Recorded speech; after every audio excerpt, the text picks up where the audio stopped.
Time for an American Family News Update. I'm Bronson Woodruff. President Trump lashed out at Senator Josh Hawley on Wednesday after the Republicans' proposal to ban stock trading by members of Congress and the president and vice president won bipartisan approval to advance in a committee vote. It's the second time in as many days that Trump laid into senators in his own party as the president tries, sometimes without success, to publicly pressure them to fall in line. A day earlier, Trump tore into veteran GOP Senator Chuck Grassley of Iowa over an obscure Senate procedure regarding nominations.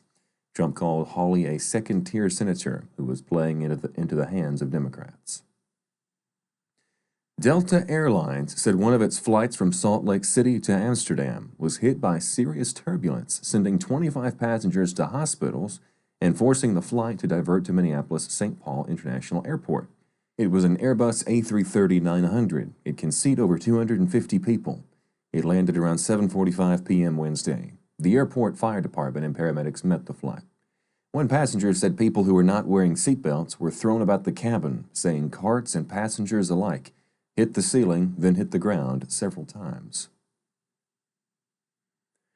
Former Vice President Kamala Harris said she will not run for California governor next year. This leaves open the possibility that she could go for a third run for the White House in 2028.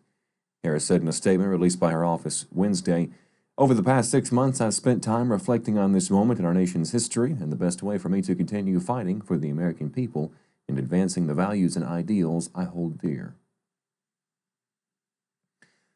Slightly less than half of U.S. adults believe that black people face a great deal or quite a bit of discrimination in the United States, according to a new poll. That's a decline from the solid majority, 60%, who thought black Americans faced high levels of discrimination in the spring of 2021. Significant numbers of Americans also think diversity, equity, and inclusion efforts, also known as DEI, are backfiring against the groups they're intended to help. This is according to a survey from the Associated Press Nork Center for Public Affairs Research, including many people who belong to those groups. The findings suggest Americans' views on racial discrimination have shifted substantially since about 4 years ago.